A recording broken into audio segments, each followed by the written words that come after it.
Promote Boro long live. Rangila Nazari long live.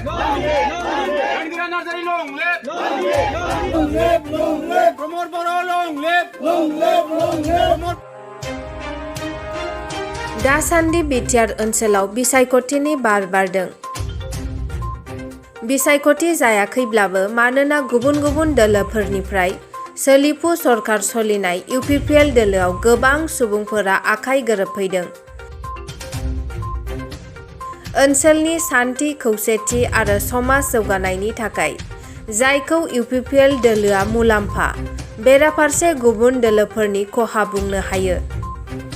दिनै 14 चिरांदुवार एबा 31 नं सिडली बियाबाव भारत भुटान सिमना हाथिसार ओनसोलनि 1 नं आइपुवालि गामिनि गासै 60 सा बिपिएफ दोलोखौ मदद होबोनाय सुबुंफोरा इउपिपिएल दोलोआव आखाइ गोरोबफैदों, जायखौ रायजो सभानि सोद्रोमा रोनगोरा नार्जारी आरो दोलोनि मावथिफोरा गोसो गुदुङै बरायो।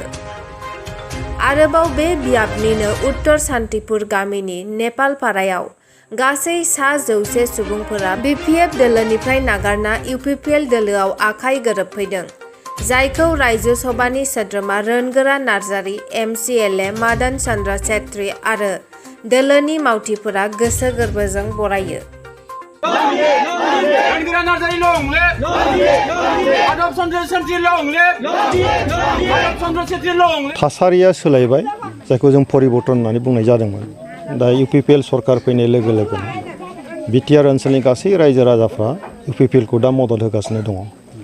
सानफा एफा जों गोदान गोदान मोनसे स्किम जोंनि बिटिआर सरकारा प्रमद बर'नि दैदेननायाव बानायगासिनो दङ आरो बे स्किमफोरखौ रायजोनि खाथियाव लांनो नाजागासिनो दङ। गोबां मोजां मोजां स्किम होबाय। बेनि गेजेराव नों इडुकेसन डिपार्टमेन्टआव सुपार 50 बेखौ बयबो मिथिबाय जे सोलोंथाइनि सायाव मोजां अफिसारफोर दिहुननो थाखाय दिल्लीयाव कचिं होगासिनो दङ। बेनि अनगायै बेवहाय जोङो जे जायफोर आइजोफ्रा फिसा फिसा दखान होनानै जायो बिसोरखौ डाइरेक्ट फाइनान्सियेल बेनिफिट होनो थाखाय 5,000 करि बिथांमोननो अलरेडि होनाय जाबाय। फरायसाफोरनो अनसुंथाइ होनाय जाबाय। बेराम फाहामनो थाखाय अनसुंथाइ जों बिटिआर सरकारा होनाय जाबाय। आरो दिनैहाय एमजिएनरेगानि खामानि बेयो मोजाङै जागासिनो दङ। खामानि मावदों आरो फैसा मोनदों मानसिफ्रा। दिनैहाय हाउसिंनि खोथा जे पिएमजिवाइनि न'फ्रा दिनै फैगासिनो दङ आरो गासिबो न'फ्रा मोजाङै जाफुंगासिनो दङ। बेवहाय खुनु गोनो गोथो गैया, थगायनायबो गैया। मोजां थासारिजों दिनै रायजो राजाफ्रा जे बिटिआर सरकारनिफ्राय जिखिनि मोननांगौ बेखौ मोनगासिनो दङ। ओंखायनो रायजोफ्रा दिनै फुरथि जादों जे नंगौ सोलायनाया फैमारबाय आरो बे इउपिपिएल सरकारनि दैदेननायाव प्रमद बर'नि दैदेननायाव जि सरकार जों बेखौनो मदद होलांनोसै होननानै दिनै रायजोफ्रा ओंखारबोदों। थिग बिदिनो दिनैबो 14 दुवार्सआव जे आइपुवालिनि 1 नम्बर आइपुवालिनि रायजो राजाफ्रा गोदो बेवहाय बिपिएफजोंमोन, खिन्थु दिनैहाय बिथांमोना बुजिनानै गासैबो बाथ्राखौ बुजिनानै दिनै न' फैबाय, लामा फैगासिनो दङ, दै लोंग्रानि बेबस्थाबो फैगासिनो दङ। बेफोरखौ नुनानै जे थांनाय बोसोरावहाय बिपिएफ सरकारा दै लोंनायनि बेबस्था खालामनो हायाखै। बिसोर 15टा बोसोराव गंब्रैसोल' दै लोंग्रा बेबस्था खालामदों। जोङो दिनैहाय 1.5 बोसोरावहाय बुंनो थाङोबा 1 बोसोरल'हाय 14टा दै लोंग्रा बेवहाय जोङो बेबस्था खालामना होनाय जाबाय। दा लामाया जागासिनो दं, न'आ फैगासिनो दं। बेफोरखौ नुनानै रायजोफ्रा दिनैहाय इउपिपिएल दोलोखौ मदद होनो फैदों। दिनै खोब मोजां बे गासै रायजो राजाफ्रा गामि सुद्दायैनो बेवहाय दिनै इउपिपिएलआव हाबफैदों।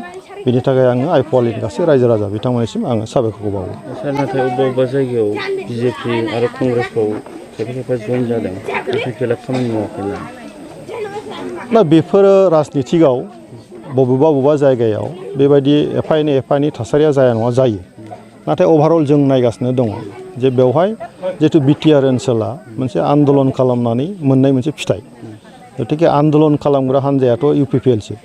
इउपिपिएलआव दैदेननायावनो दिनै जायफ्रा नेताफ्रा बे सरकारखौ सालायगासिनो दङ बिथांमोननि आखाइजों ओनसोलाव जौगानायनि खामानिखौ मावगासिनो दं।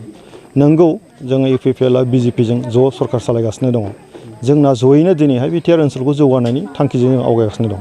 बेवहाय जोङो गावजों गाव मा होनो बेखौ उमुगा मोजां मावदों, उमुगा मोजां मावाखै बिदि बाथ्रा फैया। दिनै जों मोनसे क'लिसन सरकार, बे जोङो इउपिपिएल आरो बिजेपि एखे लगैयैनो जोङो बिटिआर ओनसोलनि जौगानायनि खामानिखौ जों मावगोन। बिनि गेजेरजोंनो गावबागाव जि पार्टि बे पार्टिखौ स्ट्रेंथेन खालामनाया बे पार्टिफ्रा गावगाव नाजालायखायो। बेनि गेजेराव ओनसोलाव गासै थासारिखौ नायोबा इउपिपिएलआव जुदि रायजो राजाफ्रा हाबफैयोबा बेवहायथ' गुबुन पार्टिया बुंनांगौ जेबो खोथा गैया। आरो जों जुदि मावाबा गुबुन पार्टिया बेवहाय हाबफैगोन। खिन्थु जोंहा इउपिपिएलआ जे भबिष्यतआव जोंनि बे ओनसोलावहाय राजनितिखौ गोख्रों खालामनो थाखाय बे राजनितिनि गेजेरजों ओनसोलाव जौगानाय लाबोनो थाखाय रायजोनि गेजेराव हाबदों बुंदों बेफोरखौ मोजां मोना दिनै रायजो राजाफ्रा इउपिपिएलनि गेजेराव फैदों गतिके जोंनि थाखाय खोब मोजां बाथ्रा নে এতিয়া আমি এইটো নিৰ্বাচনৰ বতৰটো নহয় মানে আমি 1.5 বছৰ শাসনত থকাৰ পিছত যোৱা 17 বছৰত বিপিএফৰ সময়ত বিপিএফৰ 17 বছৰ শাসনত থকা সময়ত ৰাইজে কি পাইছে কি পোৱা নাই আৰু ৰাইজৰ বা নিজৰ এৰিয়াৰ কি ডেভেলপ হৈছে হোৱা নাই এইটো সব ৰাইজে দেখিছে তো এইবাৰ কিন্তু 1.5 বছৰৰ ভিতৰত আমাৰ বিটিআৰ চিফ প্ৰমোদ বড়ো ডাঙৰীয়াৰ নেতৃত্বত মানে বিভিন্ন ধৰণৰ আঁচনিবিলাক লগতে বিটিআৰৰ সকলো দিশত মানে আগবঢ়াই লৈ যোৱাৰ কাৰণে তেখেতে যি পৰিকল্পনা কৰিছে তাত এতিয়া ৰাইজে লাহে লাহেকৈ বুজিছে লাহে লাহে বুজাৰ ফলত ৰাইজে এতিয়া অনুভৱ কৰিছে বা উপলব্ধি কৰিছে এতিয়া আমি প্ৰমোদ বড়ো ডাঙৰীয়াৰ নেতৃত্বত যে চৰকাৰটো চলি আছে আৰু এই চৰকাৰৰ লিডিং দলটো যি আছে মানে ইউপিপিএল এই ইউপিপিএলৰ দলত মানে থাকি আমিও আমাৰ লগতে আমাৰ এৰিয়াৰ আমাৰ জনসাধাৰণৰ আৰু বিটিআৰৰ উন্নয়নৰ কাৰণে কাম কৰিব লাগিব বুলি এতিয়া ৰাইজে মানে আমাৰ দলত যোগদান কৰি আছে।